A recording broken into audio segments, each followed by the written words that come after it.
Hi everybody. So today I'm going to read aloud to you the book, The Korean Cinderella. Okay, so this is one of the versions of Cinderella that I'm going to be reading to you.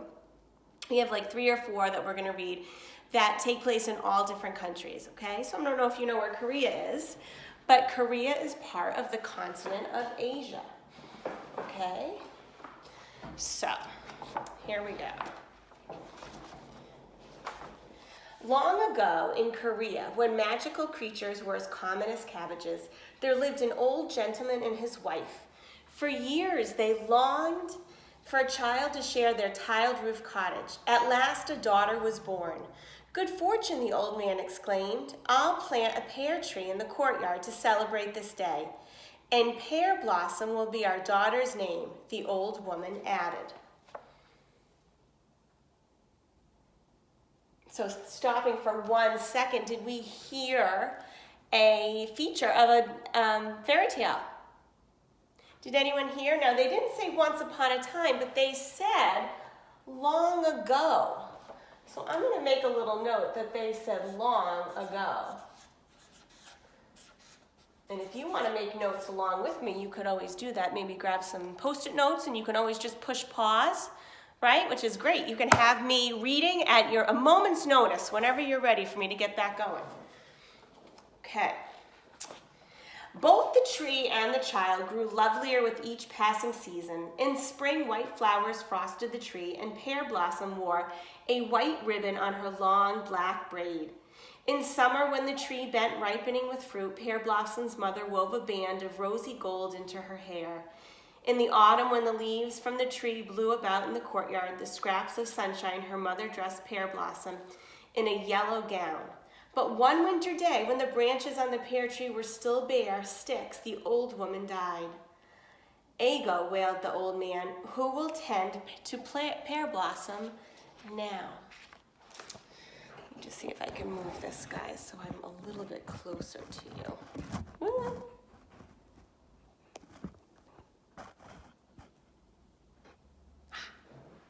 Better? I don't know. I'm going to make do, okay? All right, here we go.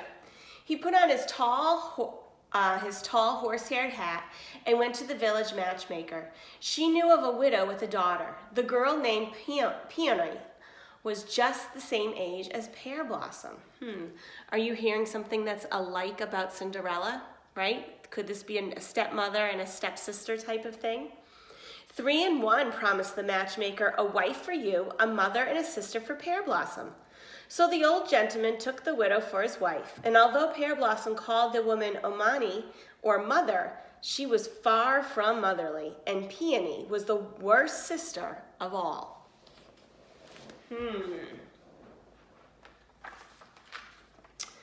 Anomi found fault as soon as she stepped into the kitchen.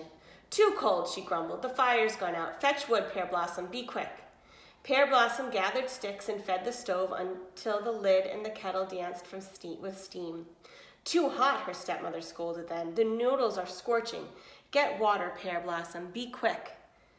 Both Amani and Peony were jealous of Pear Blossom, and the harder she worked, the happier they were.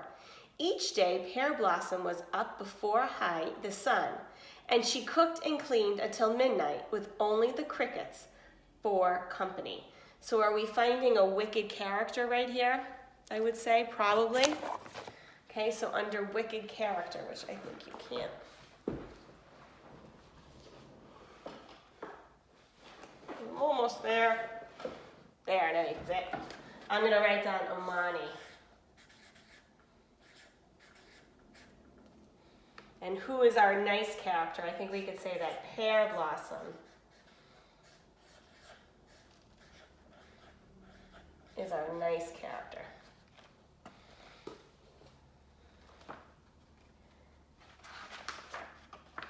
It's a picture of her working. Each year was worse than the one before, and her father grew too old and feeble to pay attention to Pear Blossom's trouble. Amani dressed Pear Blossom in rags and tied her shiny braid with a twist of rope. And now she and Peony addressed her only as Little Pig or Pigling. Pigling has a pigtail, jeered Peony. I'm going to add Peony's name now to wicked character. But nothing could hide Pear Blossom's beauty. At night, Omani lay sleepless, searching for an excuse to get rid of her stepdaughter. One morning she told Pear Blossom, "The water jar by the door needs filling." "It leaks, Omani," Pear Blossom replied, "for it has a hole the size of an onion." "Stubborn little pigs get tied up and taken to the market," warned the stepmother. "Fill that jar." Then Omani and Peony marched through the courtyard gate, locking it behind them. Pear Blossom leaned against the tall jar. "Will none in this world help me?" she asked. "Jug, jug, jug full," replied a hoarse voice. "Ah, Tokabi," Pear Blossom gasped. "A goblin." What if Tokabi Goblin were hiding in the jar? Fearfully, she stood on the tiptoe and peered inside. A gigantic frog with bulging eyes stared back. "Jugful," it croaked again, and squeezed itself like a stopper into the hole in the jar. I think we have our first little bit of magic. The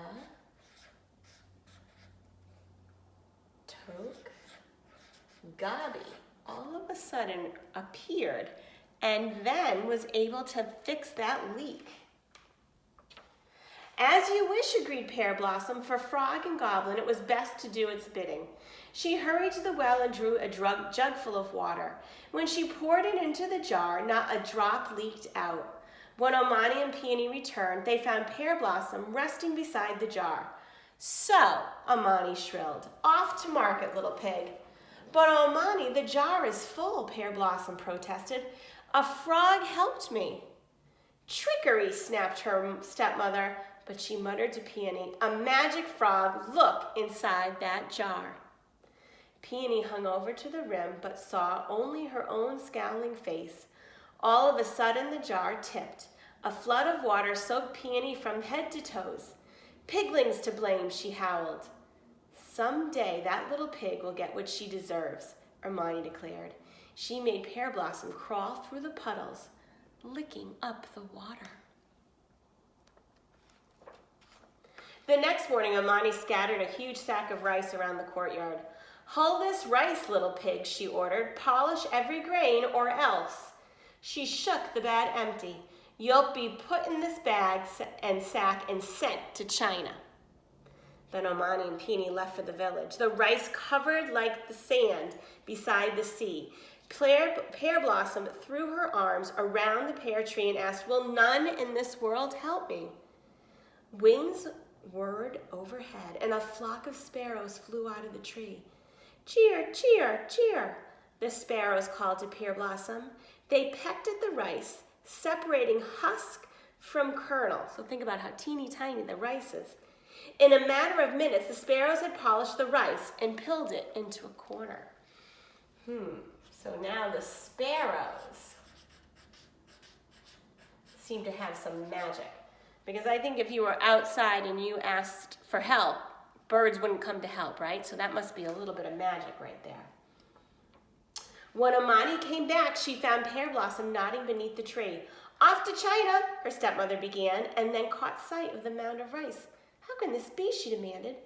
Pear Blossom rubbed her eyes. Sparrows flew out of the tree and polished the rice. "Birds don't hull rice," scoffed Amoni. "They eat it." But to Peony she whispered, "It's magic. That's flying about. Catch some." She pushed Peony beneath the pear tree. At once the cloud of sparrows swooped down. "Cheep, cheep, cheep," they chattered at Peony. They pecked at her, tearing her jacket. They perched on her head, pulling her hair. "Piglings to blame," Peony bawled. "Someday little pig will get what she deserves." Amani threatened. She did not give Pear Blossom anything to eat. Not that day or the next. Not so much of a kernel of rice. Pear Blossom had food to fix nevertheless. The village was having a festival, and she had to pack picnic hampers of dried fish and pickled cabbage for her stepmother.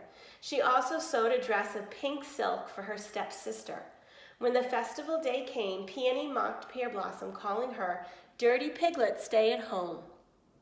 Does this remind you of when Cinderella was getting ready to go to the ball? Pigling may go, said Amani in a voice as sweet as barley sugar, after she weeds the rice paddies. She handed Pear Blossom a basket of wilted turnip tops. Here is Pigling's picnic. I am most grateful, honorable mother, said Pear Blossom. When she reached the fields, Pear Blossom dropped the basket in dismay. Rice rippled before her like a great green lake. Weeding it would take weeks. Who could do such a task, she asked. Suddenly a whirlwind twisted through the fields of a huge black ox reared up from a cloud of dust. Doo! It bellowed, tossing its great horns. The ox began to munch the weeds, moving through the rows of rice faster than the wind itself. Each mouthful brought it closer to Pear Blossom. Even though she had her face in her hands, she heard the crunch of its teeth and felt the beast's warm breath beneath her neck. Is this something else we can do? Should we add the ox?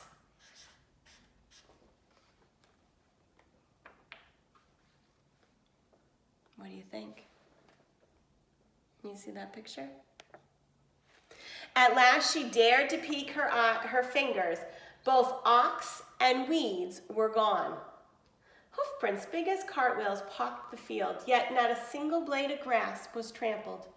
And when Pear Blossom looked in her basket, she found fruit and honey candy instead of turnips.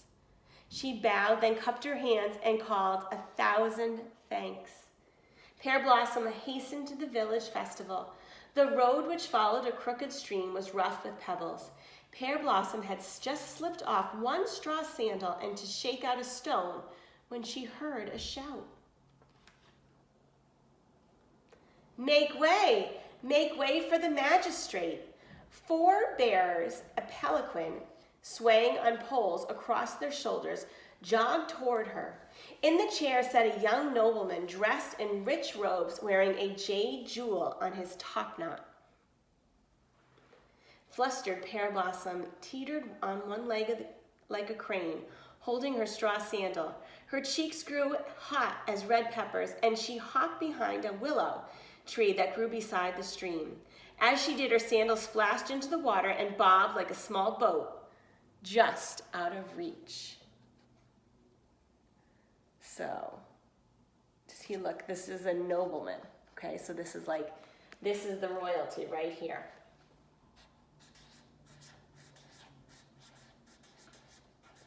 Instead of being called a prince. But you can see how he's important. He's being carried around, huh? Stop, commanded the magistrate from his palanquin. He was calling to his bearers, but Pearl Blossom thought he was shouting at her, and frightened, she fled down the road. The magistrate gazed after Pear Blossom, struck by her beauty. Then he ordered his men to fish her sandal from the stream to carry him back to the village. Excuse me 1 second, boys and girls. I need the code. Oh, okay, go into my laptop and go into my mail. If you bring me my laptop up here, I'll do it for you. Sorry, guys. That was probably the most interesting part of the whole story, though, wasn't it? At the festival, so this is like when Cinderella went to the ball, right? But this is the festival. At the festival, Pear Blossom forgot about her missing shoe. She watched the acrobats and tightrope walkers until she was dizzy. She listened to the flutes and drums until her ears rang, and she nibbled on treats until her basket was almost empty.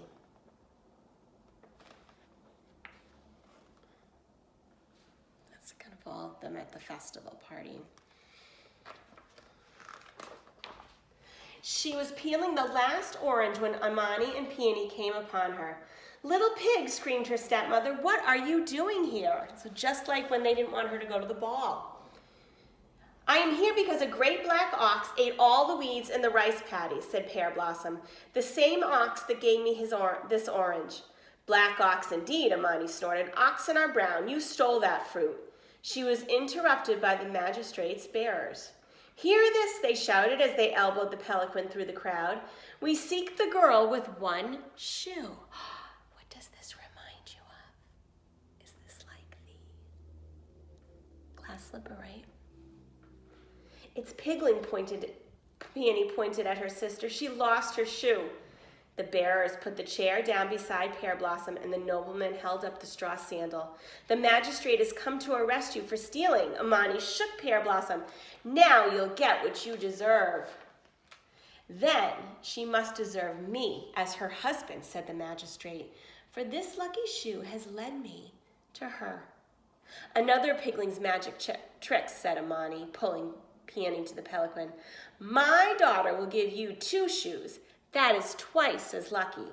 The magistrate looked at Amani and as if she had lost her wits. Then he turned to Pear Blossom and said, I've luck enough if she wears this one and becomes my bride. Pear Blossom smiled, too shy to speak, and slipped the sandal on her foot. Amani stood staring, stiff as a clay statue, but Peony ran straight to the rice fields to find the magic ox. All she saw was a glimpse of its hooves as it galloped away. When springtime came, the magistrate sent her a go-between to Pear Blossom's old father to arrange a grand marriage. Pear Blossom's wedding slippers were of silk, and in the courtyard her splendid new house, a dozen pear trees bloomed. Ewa, ewa, chirped the sparrows in the branches. Ewa, croaked the giant frog down below. That is as it was long ago, and as it should be, for in Korea, Ewa means pear blossom. And there they are. So did they live happily ever after? I think they did. So let's write that down, that pear blossom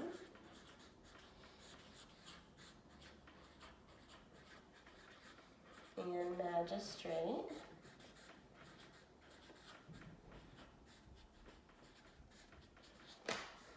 get married. Perfect. So these are different elements of this Cinderella version. Today what you're going to do is, after you listen to the story, I just want you to think a little bit. And like I said, if you wanted to write some of these things down, because you'll be adding these to your slide tomorrow, okay? Today I know you already added to your slide from the original Cinderella, right? Thanks for listening to the story.